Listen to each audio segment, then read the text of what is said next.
Hello বন্ধুরা, আসসালামু আলাইকুম। আশা করি সবাই ভালো আছেন। আজকের এই ভিডিওতে একটা বাসায় কিভাবে ইলেকট্রিক্যাল ওয়্যারিং করা যায় সেটা সম্পর্কে ধারণা দেওয়ার চেষ্টা করব। তবে একটা বাসা বলতে এখানে সম্পূর্ণ বিল্ডিং বা বড় 10তলা 20তলা বিল্ডিং বোঝানো হচ্ছে না। একটা ফ্যামিলি বসবাসের উপযোগী, অর্থাৎ ধরে নিন 3টা বেডরুম, সাথে একটা ড্রয়িং বা ডাইনিং রুম এবং একটা কিচেন নিয়ে একটা বাসা, এবং সে বাসায় কিভাবে ইলেকট্রিক্যাল ওয়্যারিং করা যায় সে সম্পর্কে ধারণা দেওয়ার চেষ্টা করব এই ভিডিওতে। তো যদি চ্যানেলে নতুন হয়ে থাকেন তাহলে অবশ্যই চ্যানেলটা সাবস্ক্রাইব করে পাশে থাকা বেল আইকনটি অন করে নেবেন।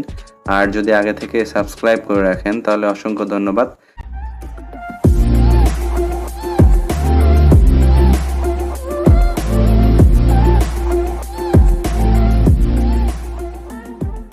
তো আমরা যে কোম্পানি থেকে বিদ্যুৎ সাপ্লাই নিব সেই কোম্পানি থেকেই তাদের ইলেকট্রিশিয়ান আমাদের এনার্জি মিটার পর্যন্ত বিদ্যুৎটা দিয়ে যাবে। বাট এনার্জি মিটারের পরবর্তী যে ওয়্যারিংগুলো আমাদের বাসার ভিতরে, সেই ওয়্যারিংগুলো আমাদের নিজেদের করতে হবে বা ইলেকট্রিশিয়ান দিয়ে করে নিতে হবে। তো যেহেতু ভিডিওটা দেখছেন তার মানে নিজেই করার ইচ্ছা আছে, তার কারণে ভিডিওটি দেখছেন। তো এনার্জি মিটারের পরে আমাদের প্রথমে যে সুইচটা আসবে সেটা হচ্ছে আমাদের মেন সুইচ।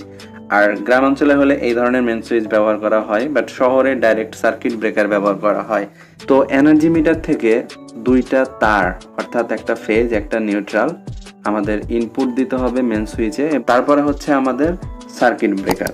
তো মেন সুইচের আউটপুট থেকে যে ফেজ নিউট্রাল সেটা ডাইরেক্ট আমাদের মেন সার্কিট ব্রেকার হিসেবে যেটা ইউজ করব সেটার নিচের প্রান্তে লাগিয়ে দিব। ঠিক সার্কিট ব্রেকারের উপর প্রান্ত থেকে পরবর্তী আরেকটা সার্কিট ব্রেকার। তো পরবর্তী যে সার্কিট ব্রেকারটা, এটা একটা আরসিসিবি সার্কিট ব্রেকার, যাকে বলা হয় রেসিডুয়াল কারেন্ট সার্কিট ব্রেকার। তো এই সার্কিট ব্রেকারের সুবিধাটা হচ্ছে ফেজ দিয়ে যে কারেন্টটা ইনপুট হয় আবার নিউট্রাল দিয়ে সেই কারেন্টটা ফিরে আসছে কিনা সেটা সার্কিট ব্রেকারটা সেন্স করতে পারে। কোনো কারণে যদি ফেজ দিয়ে যে কারেন্টটা যাচ্ছে সেই কারেন্টটা নিউট্রাল দিয়ে ফিরে না আসে তাহলে সাথে সাথে ব্রেকারটি ট্রিপ করবে। অর্থাৎ দেখা যাচ্ছে যে কোনো একটা কারণে, লিকেজের কারণে বা কেউ শক খেলো, তখন শক খাওয়ার কারণে যে কারেন্টটা মানবদেহের মধ্যে দিয়ে গ্রাউন্ড হবে সেই কারেন্টটা কিন্তু নিউট্রাল দিয়ে ফেরত আসবে না। অর্থাৎ তখন ফেজ দিয়ে বেশি কারেন্ট যাবে, নিউট্রাল দিয়ে কম কারেন্ট রিটার্ন আসবে। তখন সার্কিট ব্রেকার বা আরসিসিবি ব্রেকার সেটা সেন্স করবে এবং সাথে সাথে ট্রিপ করবে। তো আরসিসিবি ব্রেকার সম্পর্কে যদি আরও জানার আগ্রহ থাকে তাহলে আই কার্ডের ভিডিওটি দেখতে পারেন। মেন সার্কিট ব্রেকারে যেভাবে কানেকশন দিয়েছিলাম একইভাবে আরসিসিবিতে তার উপরের প্রান্তে এইভাবে কানেকশন দিব এবং নিচ দিয়ে আউটপুট নিব এবং নিচ দিয়ে ফেজ টার্মিনালটা আমাদের সার্কিট ব্রেকার বক্সে ডাইরেক্ট নিয়ে চলে যাব। তো নিউট্রাল নিয়ে আমি পরে কথা বলছি, আগে ফেজ নিয়ে কথা বলে নেই। তো সার্কিট ব্রেকার বক্সে অনেকগুলো সার্কিট ব্রেকার থাকবে। যেহেতু আমরা যে বাসার ওয়্যারিং সম্পর্কে ধারণা দেওয়ার চেষ্টা করছি, সে বাসায় আমি বলেছিলাম 3টা বেডরুম, একটা কিচেন আর একটা ড্রয়িং অথবা ডাইনিং রুম থাকবে। তো এখানে সার্কিট ব্রেকার অনেকগুলো রয়েছে। তো আমাদের সার্কিট ব্রেকার প্রয়োজন হবে এখানে 3টা বেডরুমের জন্য 3টা সার্কিট ব্রেকার, এবং ড্রয়িং রুম বা ডাইনিং রুমের জন্য একটা সার্কিট ব্রেকার, আর কিচেনের জন্য একটা সার্কিট ব্রেকার। তাহলে আমাদের 5টা সার্কিট ব্রেকারের প্রয়োজন হচ্ছে।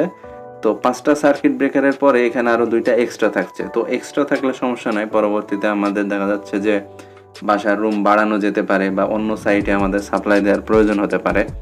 তো এখানে প্রত্যেকটা রুমের জন্য আলাদা আলাদা সার্কিট ব্রেকার থাকবে। তো আরসিসিবি থেকে ডাইরেক্ট একটা সাপ্লাই আমাদের এখানে একটা সার্কিট ব্রেকারে দেওয়া হবে নিচের পয়েন্টে, তুলনামূলক মোটা তার দিয়ে। এই সার্কিট ব্রেকার থেকে তার পাশে সার্কিট ব্রেকার এবং তার পাশে সার্কিট ব্রেকার থেকে তার পাশে সার্কিট ব্রেকার, যেভাবে আপনারা দেখতে পাচ্ছেন এভাবেই কানেকশনটা দিতে হবে।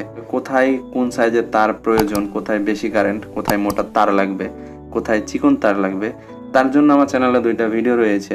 ভিডিওর লিঙ্ক আমি ডেসক্রিপশনে দিয়ে দিব এবং আই কার্ডের ভিডিওটি দেখতে পারেন। সার্কিট ব্রেকারে প্রত্যেকটাই ইনপুট দেওয়ার পর একে একে প্রথমটা থেকে সাপোজ ধরে নিলাম যে আমরা 1 নাম্বার বেডরুমে সাপ্লাই দিব, ফেজ সাপ্লাইটা প্রথম সার্কিট ব্রেকার থেকে, তারপরে সার্কিট ব্রেকার থেকে 2 নাম্বার বেডরুম, তারপরে সার্কিট ব্রেকার থেকে 3 নাম্বার বেডরুম, তারপরে সার্কিট ব্রেকার থেকে ড্রয়িং বা ডাইনিং রুম, তারপরে সার্কিট ব্রেকার থেকে কিচেনে সাপ্লাই দিব। এই সার্কিট ব্রেকার বক্সের যে সার্কিট ব্রেকারগুলো ব্যবহার করা হয় এগুলো হচ্ছে single pole MCB circuit breaker. আর আমরা মেন সার্কিট ব্রেকার হিসেবে ব্যবহার করেছিলাম এটা হচ্ছে double pole MCB circuit breaker এবং double pole RCCB circuit breaker. তো ফেজ কানেকশনটা তো আশা করি বুঝাতে পেরে গেছি।